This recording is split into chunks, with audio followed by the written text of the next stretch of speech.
action. The art of dance is a timeless craft that we see everywhere across multiple platforms of media. Dance consistently captivates us as we watch and perhaps even attempt the art form that we are witnessing. With all of the forms of media out there, television is one that uses a surplus of art forms to get our attention. And when the different TV shows use dance, we are for sure tuned in. Welcome to the video where we are going to be watching the best dance scenes in television history, in my opinion.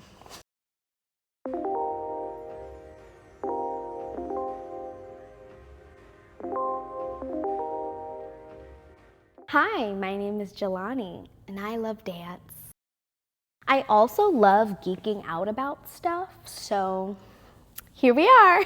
I have a great variety of genres when it comes to television shows on this list. However, I have to make a disclaimer. This list does not include variety, award, sketch comedy, or reality competition shows. Okay, so we're not talking about Fly Girls, we're not talking about Soul Train dancers, we're not talking about Dancing with the Stars.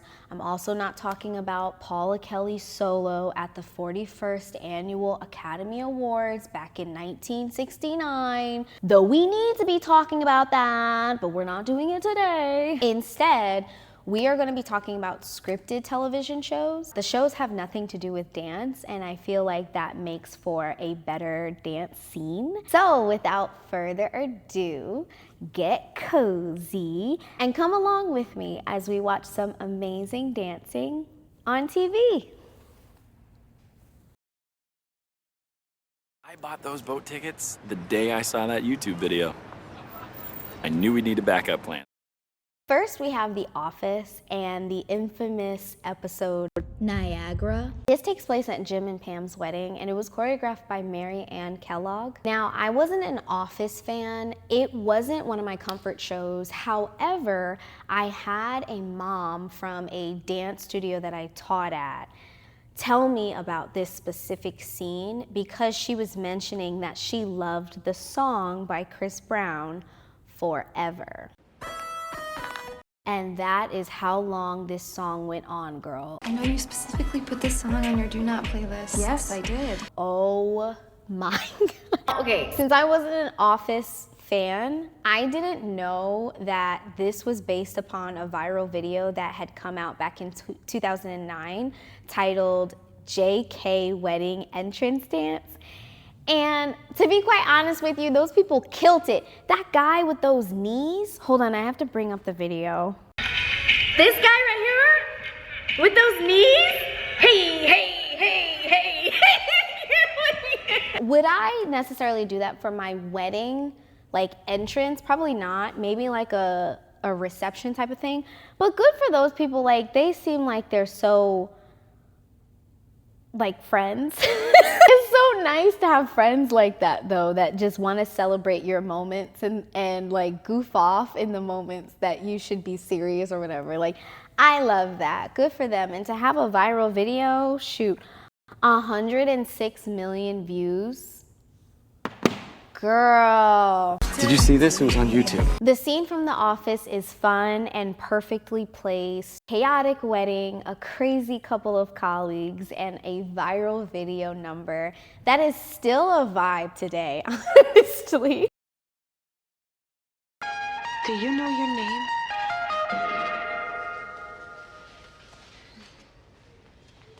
Next, we have American Horror Story, The Name Game. This was season 2, the asylum season, and the way they placed this musical number was done very well. To give a little context, Sister Jude is played by the incomparable Jessica Lange. She is going through it. She is being targeted by Lily Rob's character, Mary Eunice McKee. Mary Eunice became possessed by a devil from an exorcism she witnessed and is now ruining Sister Jude's life. Mary Eunice is in charge of giving Sister Jude her treatments. And in this scene, Sister Jude has just received electroconvulsive therapy. She is completely out of it, glancing around, but she notices the jukebox. She schleps towards it while Lana, played by that girl Sarah Paulson, comes up to her and says, "It's me, Lana. Lana Banana. Do you know your name?" Sister Jessica Lange looks at the jukebox where the name game is one of the records. She clicks on the record, and then we get this 1960s dance number where everyone is getting their groove on, or fruging. The scene has hues of blues, dark reds, and grays. It is a more saturated version of the asylum. And let us not forget that Sarah Paulson is no stranger to a nice saturated color theory in an asylum, okay? She's a pro. This is a great way to get us into the hallucination by using dance, music, and color. Jessica Lange is wearing this dress, which, okay. The scene is absolutely eerie. This is exactly what Ryan Murphy wanted. Movement that looks fun and inviting, but when matched with the background of the asylum, there is now a created uncertainty and caution that makes you want to pause. I kept watching it feeling like something bad was going to happen or something was going to pop up. The go-go dance style of the 1964 record also gives us a perspective on what time period the season is set in. The patients are living in such a cruel and archaic way, but this was only set about 56 years ago. When we see what the asylum actually looks like, there's a kind of dissociation from the outside world that's formed, not just for the patients, but for us as the audience as well. I love how dance was used as sort of that timeline reminder. It helped create more eeriness and more hysteria and fear. Now we are talking about one of my favorite comfort shows. If you've never seen it before, I promise you that this show has everything. It has crime, murder, and obscure 80s movie references. We gotta convince Lashley to put us on this case. You have to do that. I don't have time. My new tap class starts in half an hour. Psych has been one of my favorite shows for at least a couple of decades now. It stars James Roday Rodriguez as Sean, and essentially he lies to the Santa Barbara Police Department about being a psychic, ends up being their consultant, and now he has a psychic detective agency. Just, you really can be anybody in this world, you know what I'm saying? So his BFF, Burton Guster, played by the handsome Dule Hill, works alongside Sean in their consulting agency. Dule's character is the polar opposite of Sean. He is a straight-laced pharmaceutical salesman, and he's very well researched. Gus has had many interests, but an interest in particularly that he's been doing since he was young is tap dancing. The episode Feet Don't Kill Me Now displays this as Gus tells Sean during an investigation that he has to go take his tap class. Now, in the episode, Detective Lassiter, played by Timothy Amundsen,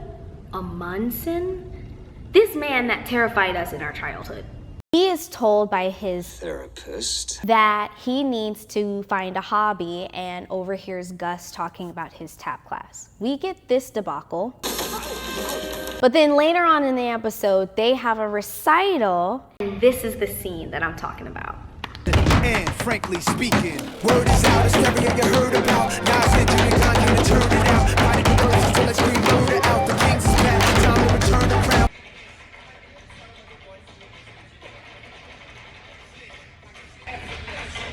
This is insane! I mean, I did not continue tap dancing. Love watching it though. Love it, love it. First off, we have to talk about this man. His name is Jason Samuel Smith. He is world-renowned, award-winning tap dancer. Boom. Now, him and Dule were in Bring the Noise, Bring the Funk together. Dule Hill was also the tap dancing kid in the national tour 2 years after Alfonso Ribeiro did it. and we're actually going to talk about a show that he's on. So we are dealing with the realist here. Like, we are dealing with well-seasoned professionals, performers, and they came together to use their theatrical as well as their directorial talents to bring us some amazing TV moments. I definitely could have mentioned more moments from the show. Some of my favorite moves, come from this show, but I chose this one because I feel like this one takes the cake. That's okay for me, I can say that. Okay, from theater acting to television acting is a transition that gives us a high level of entertainment just from the comfort of our own homes. It's comparable to what happens when you have a film actress conquer the good old idiot box. You then receive a history lesson in comedy, character, and audience captivation. Introducing Petunia Ricardo.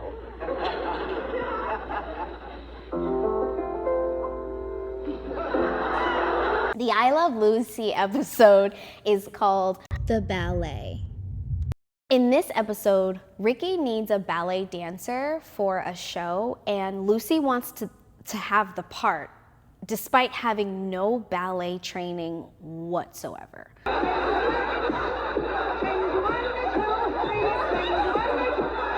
That may seem random and weird, but put a pin in that because we're actually going to discuss that later. Lucille Ball is no stranger to dance. She was in a film called Dance Girl Dance in the 1940s, where she played a burlesque dancer, and she had to train under real-life burlesque dancers for the part. So the combination of comedy, theater, and dance knowledge makes a scene like this look easy, but I don't really think it's that simple. Shoulders back, hips under, stomach in, chest out, chin up, knees straight. Plus, you have Sister Mary over here, comedic partner, so you already know the scene is just going to be flawless. So my camera battery died. Aww. You try to get prepared and do good, but it is what it is. But remember when I told you to put a pin in the fact that Lucy doesn't have any ballet training? It seems strange, but what I've actually observed about I Love Lucy, and I don't mean to get deep, I just thought it was interesting because I feel like the show is very much anti-romanticization of the 1950s. And it's interesting because some people today romanticize and look at this time period of simplicity. Women stayed home and men went out to work. But Lucy displays her, I want to say hatred for being a housewife, but low-key hikey, like Lucy does any and everything that she can to leave that house and to be on the big screen and to follow her dreams, but also to be respected by Ricky. Like, I think she just wants him to respect her as a peer, as well as someone who can be in the same world and environment that he exists in. Here I am with all this talent bottled up inside of me, and you're always sitting on the cork. I know Lucille Ball obviously is the brains behind I Love Lucy, and Lucille Ball is that girl, we understand that. But Lucille Ball was very much smart, and I think the way she wrote her character for I Love Lucy was very strategic. Essentially, she had to make men feel safe. Low-key, high-key, like, because honestly, in what world?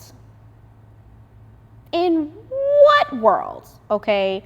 Lucille Ball, one of my favorite film noir actresses. Yes, I said what I said.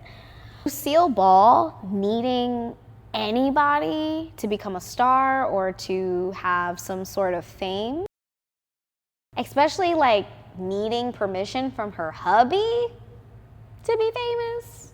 She knew what she was doing, right? She had to play into what the modern woman was doing at the time. But I think maybe more women should watch I Love Lucy because you'd actually be surprised at how much of a rebellious housewife she is. I don't think she wrote the show or designed the show for you to just go with the okie doke. She wanted to leave, she wanted to travel, she wanted to do so much more. And I think that's a very interesting and I think that's inspirational, something that we can take from Lucille Ball and what she was at least trying to do in a male-dominated field and still somehow finding power and her voice to speak up. Okay, so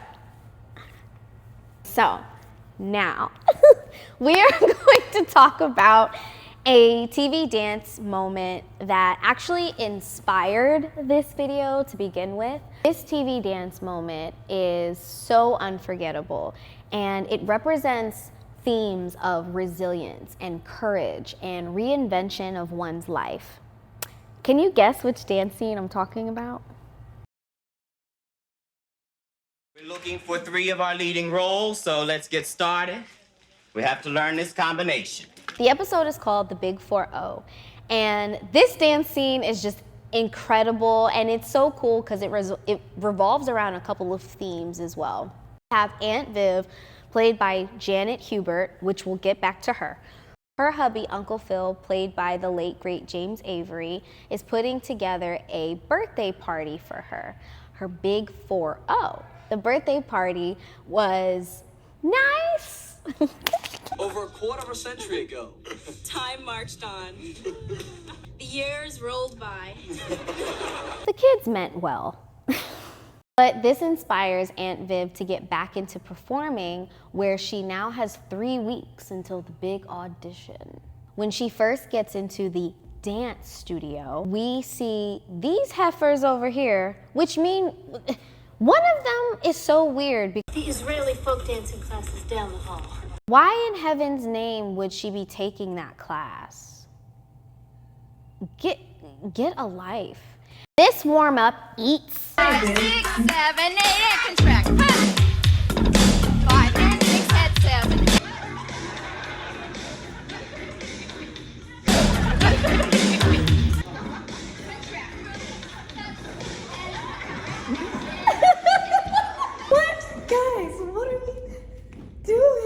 Then we get this big moment where she's at the audition and the infamous Aunt Viv dance.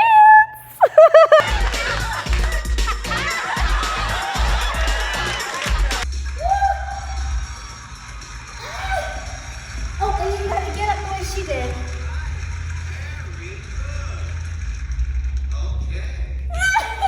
Okay, let's cover a few things. First, we have Janet Hubert, who is a Juilliard student. She went on to doing Broadway and theater performances. She originated the role of Tantamile in the 1982 original Broadway cast of Cats. She was also on a national tour for a show called Dancin'. She was in Sophisticated Ladies. So Janet Hubert, yes, she is truly, truly that girl. Now, we have this man. His name is Ramel Rowe. He actually also is a Broadway veteran. He assisted choreography in the original 1984 cast of The Wiz. What? That's like bragging rights. Like when you can say things like, I was in the original cast of something. Are you joking? This episode in general, I think, is one that is timeless. Getting older and looking back on your dreams you once had can definitely put you in a feeling of grief and hopelessness. You feel like there is no more time, but then you're still daunted by the seconds and the minutes that are passing you by. Aunt Viv here took that time back. It's super fitting because she picked up where Lucy left off. She's showing women how we have options.